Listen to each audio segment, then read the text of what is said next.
परमेश्वर पिता और प्रभु यीशु की स्तुति और धन्यवाद हो मेरे प्रियो, जिसने हमें सब प्रकार की आत्मिक आशीष दी है और जो सारे अनुग्रह का दाता है। हमें उसका धन्यवाद करना है मेरे प्रियो। प्रभु का आशीष आप सब पर हो। आज का सुसमाचार का प्रचार हम प्रभु की स्तुति और धन्यवाद से करते हैं मेरे प्रियो। प्रभु की स्तुति और धन्यवाद करना हमारे जीवन में क्यों जरूरी है, हमें ये जानना है। जब हम प्रभु की स्तुति करते हैं और उसका धन्यवाद करते हैं तो परमेश्वर प्रसन्न होता है, वो हम पर कृपा करता है। हमें हर पल छोटी से छोटी बात के लिए प्रभु का धन्यवाद करना है मेरे प्रियो, क्योंकि केवल वही धन्यवाद के योग्य है। उसकी सारी भलाइयों के लिए, सारी आशीषों के लिए प्रभु की स्तुति और धन्यवाद करो मेरे प्रियो। वो सब पर अनुग्रह करता है, दया करता है। जब हम किसी परेशानी में हैं, दुख में हैं और समस्या में हैं, तब भी हमें प्रार्थना में प्रभु का धन्यवाद करना है और कहना है, हे पिता, आप सामर्थी हैं, आप मुझे इन मुश्किलों से निकाल लेंगे। समय कैसा भी हो मेरे प्रियो, हमें परमेश्वर का धन्यवाद करना है, शिकायत नहीं करनी है, क्योंकि प्रभु ऐसे समय में ही मनुष्य को परखता है कि इसमें कितना धीरज और संयम है।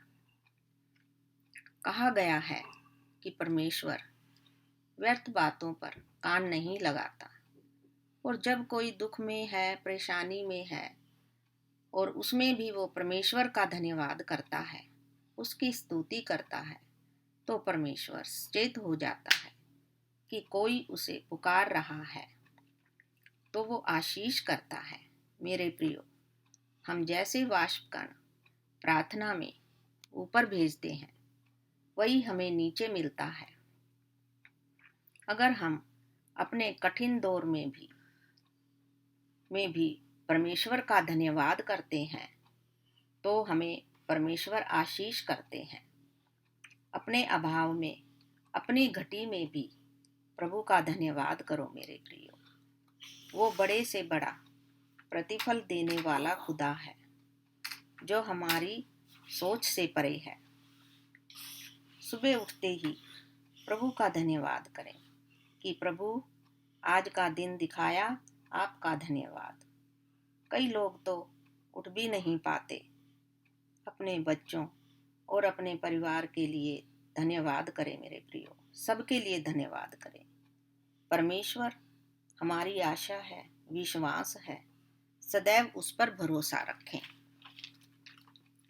समस्या कैसी भी हो मेरे प्रियो, वो हमें उनसे निकाल सकता है, क्योंकि कोई भी समस्या उससे बड़ी नहीं है।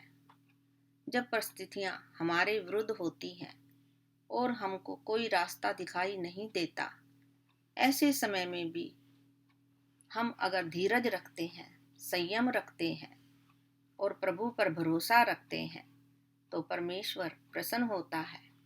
वो हम पर अनुग्रह करता है, दया करता है। मेरे प्रियो, स्तुति रूपी वाष्पकण प्रार्थना में ऊपर भेजते रहिए। वो आपके सूखे को बारिश में बदल देगा। वो सर्वशक्तिमान परमेश्वर है, जिसने पूरी सृष्टि को संभाला हुआ है। वो हम सबको भी संभालेगा। हमें निराशा में भी आशा रखनी है मेरे प्रियो, और हमें अपने बर्ताव को हमेशा सही रखना है। जैसे कि अय्यूब के बारे में पवित्र शास्त्र में बताया गया है कि जब अय्यूब की परीक्षा हुई तो उसकी सब धन संपत्ति और सब कुछ नष्ट हो गया और वह एक बीमारी से ग्रस्त हो गया। उसके सारे शरीर पर बड़े बड़े फोड़े हो गए और वह बहुत दुख और बुरी अवस्था में था। ऐसे में उसकी पत्नी ने कहा कि क्या तू अब भी अपने परमेश्वर की निंदा ना करेगा, जिसने हमारा सब कुछ नष्ट कर दिया। लेकिन अय्यूब ने अपनी पत्नी से कहा कि यहोवा धन्य है, जिसने दिया था उसी ने ले लिया। उसके मुंह से एक शब्द भी शिकायत का ना निकला, और परमेश्वर उससे बहुत प्रसन्न हुआ और उसको दुगना आशीष किया। मेरे प्रियो, निराशा में भी प्रभु के प्रति आशा रखनी है।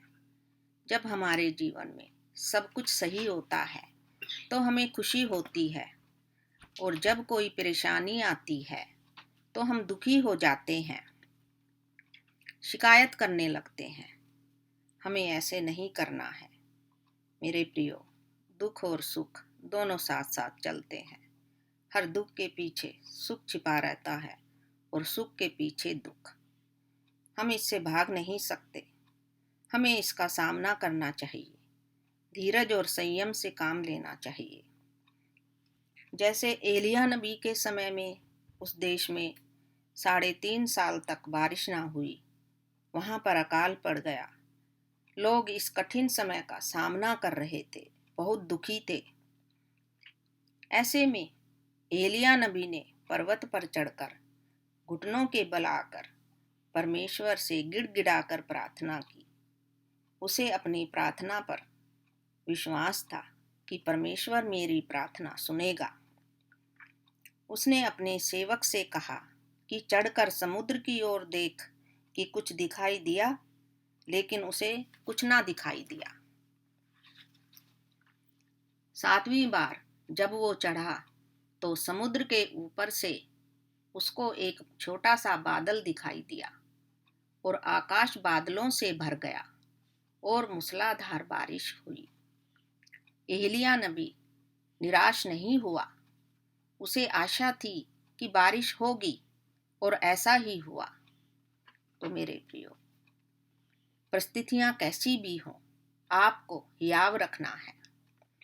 आपके सूखे में भी परमेश्वर आशीष की बारिश करेगा, अगर हम उसका धन्यवाद करते रहें और स्तुति रूपी वाष्प ऊपर भेजते रहें। तो वो कृपा करते हैं। और प्रभु के इस वचन को हमेशा याद रखें कि मत डर, मैं तेरे साथ हूँ। तो आपको परेशान होने की कोई ज़रूरत नहीं है। हमारा पिता वो सामर्थी खुदा है, वो हमेशा आपके साथ है। वो अपने बच्चों को किसी दुख, परेशानी या रोग बीमारी में नहीं देखना चाहता। वो उनकी उन्नति और समृद्धि चाहता है। उसके महान नाम की स्तुति और धन्यवाद करते रहे। मेरे प्रियो, कहा जाता है कि वो बलिदान से नहीं, दया से प्रसन्न होता है। धन्यवाद की भेंट उसे चढ़ाते रहिए मेरे प्रियो। अंत में मैं आपसे कहती हूँ कि उस पर हमेशा भरोसा रखें। वो सबका परमेश्वर है। प्रभु यीशु की शांति और प्रेम सबको मिले। आमीन। धन्यवाद।